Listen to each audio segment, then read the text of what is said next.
everyone, welcome to the channel. Today I'm going to check out this video, the story of Botswana and Sierra Leone. I don't really know what this video is about. Someone made a suggestion for me to check out this video, and this one sounds interesting.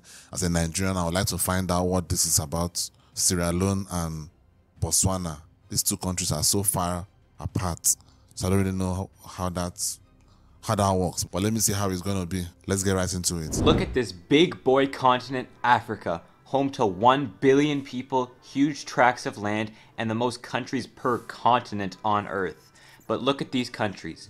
Failed state, failed state, failed state, fail. No, this one's actually pretty good. Oh no. That's South Africa. Is it really good? From what I'm hearing these days, it's not really that good.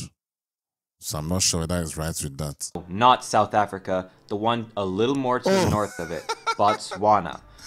Okay, wait. Okay, that is Botswana's flag. Okay, which one? I'm confused. Okay, sorry. Botswana today is likely the best country to live in sub-Saharan Africa. Wow. It is the highest per capita income, highest human development index score, best education, best infrastructure, and lowest corruption level of sub-Sahara, as well as being democratic, stable, never having a civil war, and being one of the fastest growing economies, not just in Africa, but on Earth in a true rags to riches. Wow, okay. I can see why my uncle is there. My uncle immigrated to Botswana, I think since was it 1999 or about, I think 2001, I'm not really sure. He immigrated there with his family. And he has done very well for himself. Wow. Okay. No wonder. I see that. Story. Now let's look north at Botswana's cousin, Sierra Leone. It might seem weird to compare these two countries since they're about 5,000 kilometers away from each other, but both of these countries were British colonies who used to be focused on sustenance agriculture, but made the shift to highly focus on the diamond industry. But today, Sierra Leone is a little less prosperous than Botswana. Civil wars are common, there is unrest and violence in the streets, elections are fully rigged, over half of the country lives in poverty, and it ranks in the bottom 10 countries for per capita income worldwide. Reminds me of my country. Both structured their economies around relatively the same thing, and both had the same colonial overlord. So why did Botswana become the richest country in Africa and Sierra Leone one of the poorest countries on Earth? Difference. Botswana is a flat piece of arid land sitting in southern Africa. Some farms could exist, but their main focus in the pre-colonial days was on sustenance meat production by more nomadic people groups. Ethnically, it is Tswana, but back in the day the country was ruled by tribes like the Kwena, Ngwato, Bakwena, and Bangwakatse, but will be a little one-sided and just focus on the Tswana people. They lived in an area the Europeans or British called Botswana land. The tribes who lived there traded with the British and had extensive European influence come into their lives, such as converting to Christianity. The Tswana chiefs of course had their own little squabbles and way to do things for their tribe, but in general they were successful in making some fairly centralized states for the region. Many used the policy of Kuglota. Basically, tribal decisions were made in an assembly where anyone could join and discuss the state of affairs. Well, anyone part of the tribe could. Chiefs were also chosen based on talent, like being the best diplomat or leader instead of based on bloodline. This system of choosing the best king and sometimes removing him if they aren't up for the job was called "the king is the king by the grace of the people," or that. It meant that the Tswana people were involved in the decision making, leading to a much more inclusive society than most pre-colonial African states.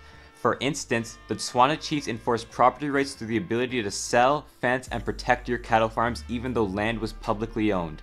By the 1840s and 50s, the Tswana were able to use their much more economically and militarily powerful and unified state and use it to expand into neighboring tribal territories, defeating the Ndebele kingdom. But there was a problem. Just like how the Tswana defeated neighboring tribes by being much richer and more advanced, the Boers and Cecil Rhodes's personal empire was threatening their sovereignty. The scramble for Africa was here, and the Tswana couldn't defeat the much larger European empires. That would be like stopping a 3-ton cruise missile with a pistol. They didn't want to be Rhodesians, so luckily, 3 Tswana chiefs had a different plan, which you'll see after hearing about pre-colonial Sierra Leone. Sierra Leone is hot. Like really hot and humid and densely forested and tropical and a nightmare to develop. The specific circle that surrounded modern-day Sierra Leone never really developed any centralized states like Bechuanaland did. Local chiefs popped up every now and then, fought, and then died out, and they did what everyone else did in the feudal age: tie their peasants to the land, tax every last dime out of them, and treat them as their personal slaves. They had come into contact with the Europeans a lot earlier than the Botswanans, in 1462, since they sat at the bend between the Gulf of Guinea and the Atlantic Ocean. The Europeans never settled here, not because of these guys, but because of these guys. If you think this cute little guy is innocent, you're wrong. The tsetse fly has killed the 5th most amount of humans out of any animal, and even kill around 10,000 people annually in the modern day. Along with malaria-carrying mosquitoes, this region was just not touched by white people. It was better to be left to the native Africans. It didn't stop very small settlements from being set up by the British, though. Why were these set up? To collect some very enthusiastic, hard-working slaves. Yeah. They needed disease-resistant people for their disease-ridden plantations. When the local kings got a whiff of those sweet European products and cash, though, like guns, they structured their whole societies around battling and capturing as many slaves as they could to sell them to the Europeans.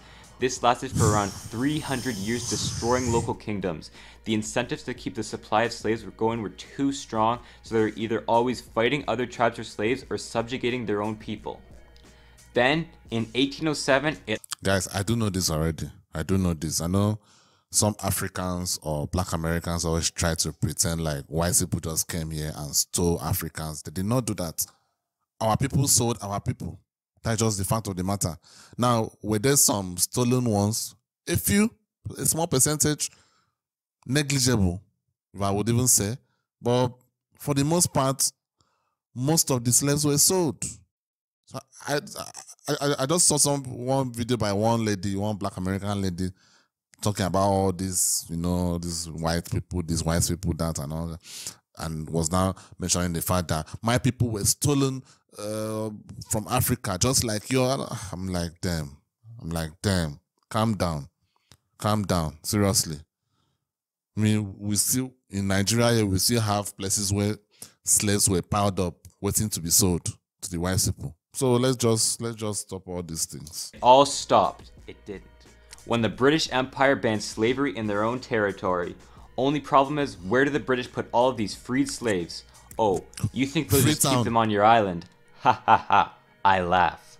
They dumped them all into this territory called Sierra Leone and set up appropriately named Freetown as the capital. The new ethnic blend of free slaves that now rule this area became known as the Creoles. They took over the role as the middleman between the British and tribal people inland, possibly also taking over the role as plantation owners as well, and possibly becoming the slave owners themselves. And now that we've laid down the foundation of Sierra Leone, let's get to the scramble for Africa. Freed slaves went back there and enslaved their people again. I mean, I think I've said it on this channel before. I think Africa is just cost. Seriously, I just think it's cost. Ding dong, the British are here at Bechuanaland's doorstep. Actually, it's not the British, it's Cecil Rhodes, who made his own colony, Rhodesia. Real humble guy, right? Rhodesia had a quest to extract as much profit out of the ground as possible in the mineral-rich regions of modern-day Zimbabwe.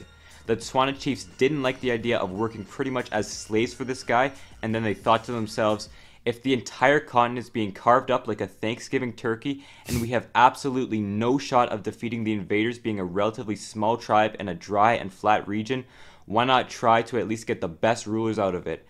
And so, the three chiefs carried out the plan. They traveled from Bechuanaland to London to make the case that Bechuanaland should become the latest British colony.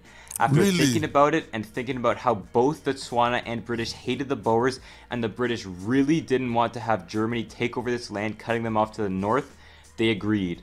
But they didn't want anything to do with it. I mean, it was pretty much a wasteland. All they did was set up a single railroad to resource-rich northern colonies. It let the Tswana people keep their way of life and institutions, and the British were barely involved. They didn't even have a capital in the colony. They ruled from a city in South Africa. Not much to cover since then, because this piece of land was very lightly populated and very poor, with a small population there focusing on sustenance farming. So when it was set free in 1966, the now Botswana was one of the poorest countries on earth. Wow. If only Sierra Leone's colonization story was that clean and easy. During the scramble for Africa, the British took back Sierra Leone as a colony so no one else could snatch it up. They took power away from the ruling Creoles and set up a hut tax, a tax on every house or hut in the country. But you know British colonies and taxes, they don't mix. And the hut tax war broke out 2 years later after getting taken over. Local chiefs rose up in small guerrilla-like movements since they lacked any sort of greater centralization. Resistance from the Creoles came too, less because of the tax and more because they wanted control back. After the British won this war, they gave some important tribal leaders a cute little name called Paramount Chiefs. These Paramount Chiefs were based on bloodline, of course, and they had the final say on markets and jobs. They basically decided who farmed makes sense from a British point of view, keeping the colony divided among these Paramount Chiefs, making ruling it as a whole a lot easier. The second half of its colonial era started in 1930 when they found beautiful shiny diamonds. These diamonds were called alluvial and found in the rivers, so in theory anyone could collect them and become rich. A monopoly on diamonds was given to De Beers though, who made a private diamond protection force to protect themselves from people wanting these democratic diamonds. Everyone having access to these meant that gangs do too, and small violent groups have too much incentive to use violence to take over. The colony trudged along through these and other extractive features of the nation. Slavery wasn't even banned until 1924, with around 50% of the population working as slaves in 1900. And marketing boards were set up to give producers a stable price away from the fluctuating world price. Only the marketing board government monopoly would usually take about 50% of the farmers' profit for themselves, of course discouraging farming and entering the economy for most people. Finally, when waves of independence were spreading across Africa, the Sierra Leoneans rioted, and independence was given in 1961. Now let's go back to a happier story in post-colonial Botswana. They're now free, and this guy, Seretse Khama, is in charge. He will try his hardest to grow Botswana, but starting as one of the poorest countries on earth that's also surrounded by hostile regimes and only has 100 high school graduates, it's not an easy task. What he did was try to set up institutions to include everyone in economic and political processes, enforcing property rights, business rights, markets, and setting up a central bank to keep the currency stable, something which hasn't been done right in its neighbor. All of these were not out of the blue, as the Botswana kingdoms also had histories of these types of structures. The Kolota was back on a much larger scale in their new capital, Gaborone, something we just call democracy today. And ever since independence, every election has been peaceful. Because the British could not care less about anything going on in this colony, they never set up a marketing board or forced divisions in Botswana, because there is quite literally nothing to really extract from this colony. It is arid, non-coastal, so you can't ship anything out of it, very sparsely populated, and had zero to no natural resources. It was a wasteland, and post-independence it was still a wasteland. It didn't matter if Seretse Khama was one of the best post-colonial African leaders, they still didn't have anything to sell other than meat, I guess. Until they did. In the early 1970s, Botswana found some sparkly diamonds 40 years after Sierra Leone did. But unlike Sierra Leone, these diamonds were deep down in the earth and only 4 mines exist today. There is no way ordinary people could fight over who controls these. Since these diamonds were so deep and Botswana was so poor, the government granted a monopoly to equipment and experience-rich De Beers and set up a 50-50 joint deal, splitting profits evenly. In exchange for... Looking at it, you know, some blessings are curses. Because a lot of African countries that have these diamonds, these rich natural resources, have all these wars, all these gang wars. Everybody's trying to fight for it. The government is trying to fight for it. Everybody, like, it's just so terrible. Like, look at like DR Congo, one of the richest countries in Africa when it comes to resources. But look at them. Always a civil war. It was somewhere, always a civil war, always a civil war. And you'll be wondering, like, so this video actually explains something to me, because when a diamond is so readily available, it's almost at the surface. All someone just needs to do is to maybe use a shovel and dig and dig and dig and dig and dig, you know, and you could see some diamonds. This one, you can't reach it. No human can do it. Machines, it has to be machines. So, okay, that actually makes sense. So, In Sierra Leone, due to the fact that it was readily available and it was almost at the surface, everybody was trying to get a piece of it. While in Botswana, the fact that it was way, way down and discovered late, maybe due to that fact, it was discovered late, and was actually very, very helpful for them. Because it didn't make the people in the Botswana start becoming greedy, trying to become, cutthroats to try and get the diamonds. Everybody fell into line, being under this Botswana people, whatever. Wow. Diamond revenue, the Botswana government would invest in enforcing more business rights, infrastructure to do business on, education to keep worker supply going, social services to make a healthier country, and other sectors of the economy as a failsafe if precious diamond prices suddenly collapsed. Mineral wealth would go to the country and not the tribal land the mine was found in. In fact, they altogether removed a chief's ability to allocate land how they pleased, making a much more centralized nation. And through their efforts of reinvesting into the country, Botswana has the best police force, lowest corruption score, and is the most business-friendly nation in Africa, making it an attractive country for foreign companies to come into. I mean, if you have no corruption and good infrastructure in a continent that lacks both, you're going to do quite well in the global economy. I mean, compared to Nigeria, yeah, it's a direct opposite to my country, which is a shame. The reinvestment and diamonds have since skyrocketed Botswana's per capita income and made them one of the most free and stable nations on the continent. It's not all sunshine though, since diamonds are not exactly labor intensive and profit often goes to the top. Botswana has some seriously high unemployment and economic inequality numbers.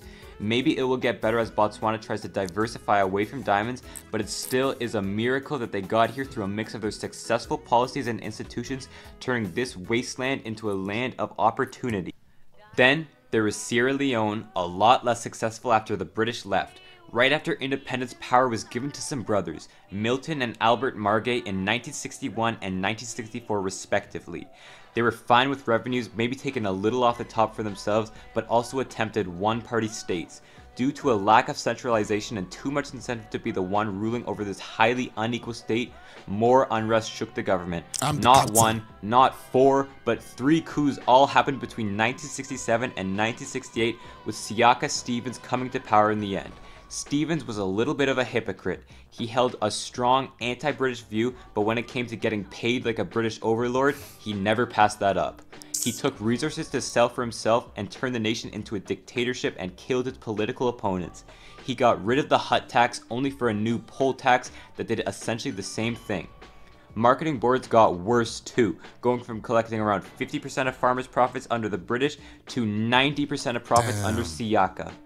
Everything that was awful about the whole British system of extraction was just heightened under Siaka Stevens' government. There was too much to gain by being the one in charge. His Internal Security Unit, or ISU, which was used to protect the country from internal threats, became known as I Shoot You, and the Special Security Division, SSD, was called Siaka Stevens' Dogs. These were not members of the army, but paramilitary units run by the government for their own security. There is some truth to these nicknames. When Siaka died in 1985, another man, Joseph Momo, came to power. By now the economy was straight up garbage. Roads, schools, houses, broadcasts, and villages fell apart. Many stopped producing because of the crazily high marketing board taxes, and people were scared to live out day-to-day actions in fear of the I Shoot You. Momo's government continued all the same policies, possibly even worse, as Siaka at least tried to look like he was improving the country. The abuses of power and lack of centralization came to a boiling point in 1991, when Foday Sankoh of Liberia invaded Sierra Leone and the country fell into a civil war from 1991 to 2002. This destroyed the country. There were massacres, human rights abuses, mass sexual assaults, limbs were cut off, and children were used as soldiers. The most violence was found in the diamond mining areas by the rivers, where armed group of gangs duked it out over who could control the blood diamonds. If you look at Sierra Leone today, they still haven't recovered. Houses still have bullet holes in them, whole towns are still destroyed, and the population is still poor. The extractive nature of their economy was too much for the post-colonial population to handle, and has hurt them to this day. Today's government is dedicated to rebuilding, but it's unlikely with rampant corruption and mismanagement, choosing to sell drugs to Europe for a quick buck rather than build their country back up. So sad. It is a tragic tale of violence and poverty in Sierra Leone, everything taken by their rulers, but in Botswana it is a much more peaceful story, making an economy that works for more people. Both got into the diamond game in the 1900s, but only one of them succeeded. Frankly, Botswana was successful because it chose to be successful, with its early rulers making the right choices, and Sierra Leone's early leaders did not. Damn. This is just so sad. This is just so sad. I mean, a small country like that, with the diamonds that they have, they could have been rich. I mean, it's not like my country. Like, some people used to give excuses for my country because we are just so much. We are just over 200 million people. So someone could give an excuse like, oh, you guys are just too many. It's just difficult. But countries like Sierra Leone, Botswana, these countries, they're not that many. Like, the population is not that high. So, and you have these diamonds. You could have been like Qatar or United Arab Emirates, countries like this that have been able to exploit the natural resources that they have, and their people are doing well. My country cannot do that because we are just too many. It's not possible. You know, it's not possible. But countries like that, they could have exploited this. Anyway, like you guys can see, typical African problem. My last couple of videos I've been going through this because I just didn't want to buy fuel. So I've been paying so much light bill. So at least let me use it. I can't just be on my generator all the time. So when there is light, I'll try to use it anytime I can. I'm sorry, you guys will probably be experiencing things like this regularly compared to before, because before I just used to on my generator because I didn't want any of that interruption. But now I have a setup that it could come up like this and I can still complete the video. Anyway, hopefully it doesn't come off at the beginning of the video. If it comes off at the beginning of the video, I will have to stop. But since it's coming off at this time and I'm almost done with the video, I think it's fine for me to just continue and round it up. So anyway, guys, let me know what you think. It's just sad. Africa is just a sad situation. I've always felt like Africa is doomed. It's just a doomed continent. It's cursed, basically, to be honest with you. Botswana seems like a good story, seems like a great story, and hopefully things are not ruined. Hopefully, because South Africa was like this. At some point, South Africa was like the beacon when you look at Africa. Like, okay, this country is, is an example, but even they are falling into chaos. So it's just a sad situation all around when it comes to this continent. Sometimes I just don't know why God created me to be born into this continent, to be honest with you. I just don't know. But all I can do is to make it different for my children. That's just all I can do. Anyway, let me know what you think down in the comments. I'll see you on the next one. Peace.